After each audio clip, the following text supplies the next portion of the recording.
Anda kembali menyaksikan Lintas Banua Sepekan.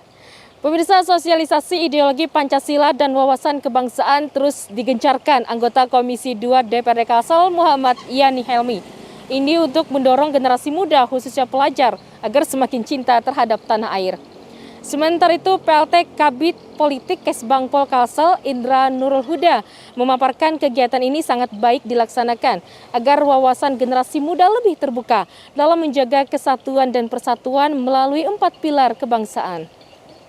Sosialisasi ideologi Pancasila dan wawasan kebangsaan terus digencarkan anggota Komisi 2 DPRD Kalimantan Selatan M. Yani Helmi di daerah pemilihannya dengan menghadirkan sejumlah narasumber dan melibatkan para pelajar.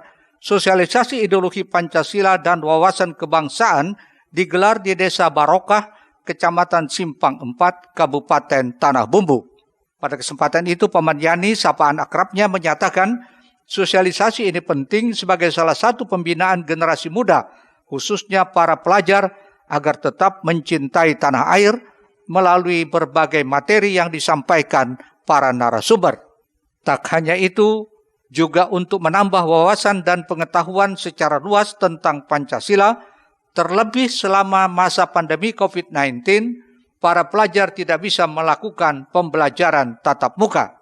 Hari ini kita melaksanakan kegiatan daripada wawasan kebangsaan ini dan ideologi Pancasila di Kabupaten Tanah Bumbu, tepatnya di Simpang 4, Kecamatan Simpang 4. Hal ini baik dilaksanakan karena memang kesininya kan luntur lah bahasanya setelah katakanlah barangkali pandemi COVID ini kan luar biasa ya. Orang sudah tidak mengingat lagi yang namanya wawasan kebangsaan seperti apa dan sebagainya. Sekolahan aja kan belum semua tatap muka. Sehingga dengan adanya kegiatan-kegiatan ini sedikitlah mendorong apa itu daripada wawasan kebangsaan kita, bagaimana kita menghadapi barangkali perubahan zaman. Sementara itu, PLT Kabid Politik Badan Kesbangpol Kalsel Indra Nurul Huda memaparkan kegiatan ini sangat baik dilaksanakan khususnya bagi generasi milenial sebagai penerus agar wawasannya lebih terbuka dalam menjaga kesatuan dan persatuan melalui 4 pilar kebangsaan, yaitu Pancasila sebagai ideologi, Dasar Negara Indonesia, Undang-Undang Dasar 1945, NKRI, dan Bhinneka Tunggal Ika. Dengan wawasan kebangsaan mereka tahu bahwa kita tuh harus lebih toleran, harus lebih menjaga kesatuan dan persatuan kita. Ya tentunya dengan 4 pilar yang disampaikan oleh teman-teman di negara, bahwa ada Undang-Undang Dasar, ada berdasarkan Pancasila, Bhinneka dan NKRI yang harus kita pertahankan, bahwa dengan merasa memiliki kita terhadap negara kita, dengan daerah kita, otomatis akan lebih merasa bahwa tanggung jawab mereka akan lebih timbul. Nah, dengan merasa memiliki, insya Allah itu akan bisa lebih terbangkitkan dari mereka. Indra berharap melalui wawasan kebangsaan tersebut, selain semakin mendorong generasi muda untuk lebih cinta tanah air, juga menangkal adanya paham radikalisme. Muhail, Banjar TV. Pemirsa Banjar TV, anggota Komisi 2 DPRD Kalsel meminta generasi muda perangi paham radikalisme lewat informasi yang belum jelas sumbernya, yang kini marak di media sosial. Hal itu disampaikan saat gelaran sosialisasi ideologi Pancasila dan wawasan kebangsaan. Sementara itu, Kapolsek Karangbintang Ibda Sugeng menyikapi banyaknya informasi palsu alias hoax, terutama bagi generasi muda dan masyarakat pada umumnya, agar bijak bermedia sosial. Salah satu langkahnya adalah tidak perlu disebarluaskan, cukup dibaca dan dipahami. Masyarakat anti hoax menilai rentang waktu remaja kelahiran era 1990-an hingga 2000-an rentan tertelan berita bohong.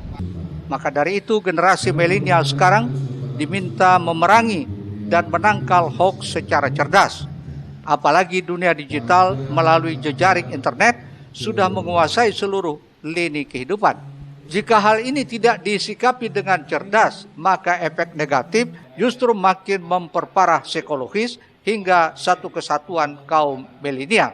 Makin tinggi tingkat dan luasnya kecanggihan dunia digitalisasi, maka kewaspadaan untuk menyaring informasi perlu ditelaah lebih bijak dan mendalam. Jangan sampai berita hoax ditelan begitu saja, melainkan harus disaring terlebih dahulu. Setidaknya hal itu disampaikan Paman Yani pada kegiatan sosialisasi ideologi Pancasila dan wawasan kebangsaan di Desa Barokah, Kecamatan Simpang 4, Kabupaten Tanah Bumbu.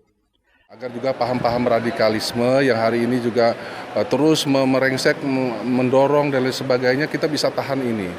Bahaya daripada media sosial sendiri pun hari ini kan juga luar biasa. Nah ini juga kehati-hatian kita, informasi daripada undang-undang IT dan lain sebagainya yang disampaikan tadi itu luar biasa, sehingga mereka memahami itu. Jangan sampai berita-berita bohong juga mereka telan percuma gitu. Harus ada filternya. Sementara itu Kapolsek Karangbintang, Ibda Sugeng, menyikapi banyaknya informasi palsu alias hoax, terutama bagi generasi muda dan masyarakat pada umumnya, agar bijak bermedia sosial. Salah satu langkahnya adalah tidak perlu disebarluaskan, cukup dibaca dan dipahami saja. Untuk menyikapi berita-berita hoax, dalam hal ini kita harus terutama untuk generasi muda maupun masyarakat umumnya, kita harus bijaksana menyikapi berita tersebut.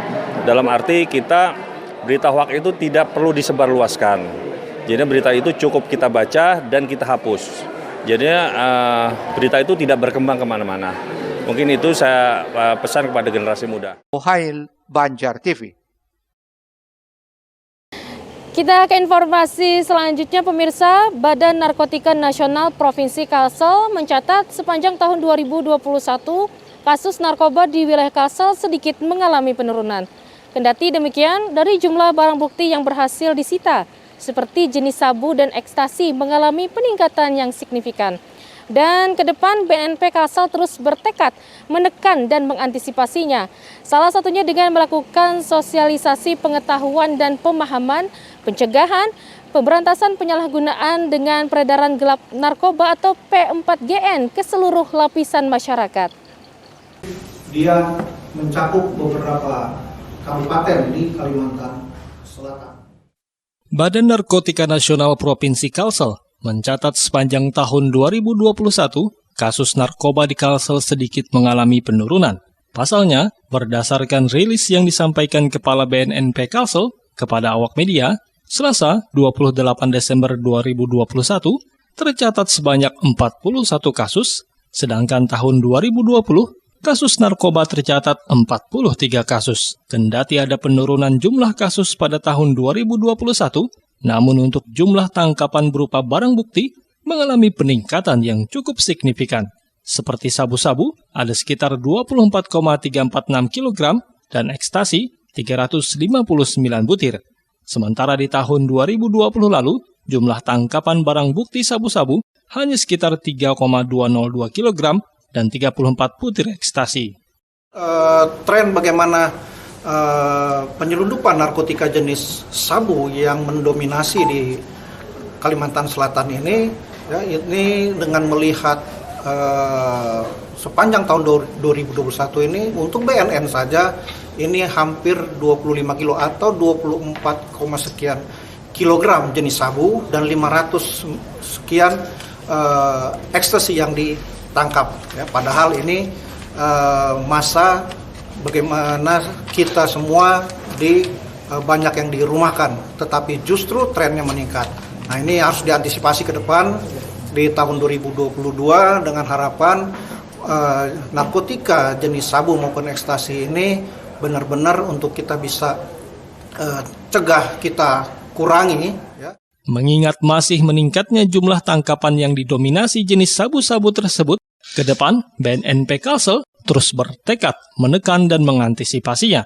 Salah satunya dengan melakukan berbagai program, yakni melakukan sosialisasi pengetahuan dan pemahaman tentang pencegahan, pemberantasan penyalahgunaan, dan peredaran gelap narkoba atau P4GN ke seluruh lapisan masyarakat.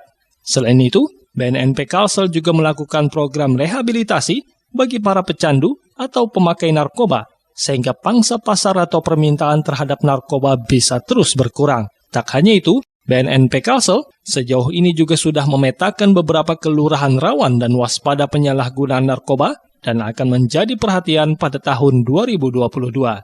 Muhail, Banjar TV. Ya pemirsa, tak terasa sudah 60 menit kami membersamai akhir pekan Anda. Semoga informasi yang kami berikan dapat bermanfaat dan menambah pengetahuan untuk kita semua. Pemirsa, kami juga terus mengingatkan untuk tetap mengencangkan protokol kesehatan, disiplin menjaga jarak, memakai masker, dan jangan lupa mencuci tangan dengan sabun serta air mengalir. Sekali lagi kami mengucapkan selamat tahun baru 2022 dan nantikan rangkaian berita terpilih lainnya di Lintas Bano sepekan hanya di Banjar TV. Akhirnya saya Lina Salinda undur diri dari hadapan Anda. Terima kasih atas kebersamaannya. Wassalamualaikum warahmatullahi wabarakatuh.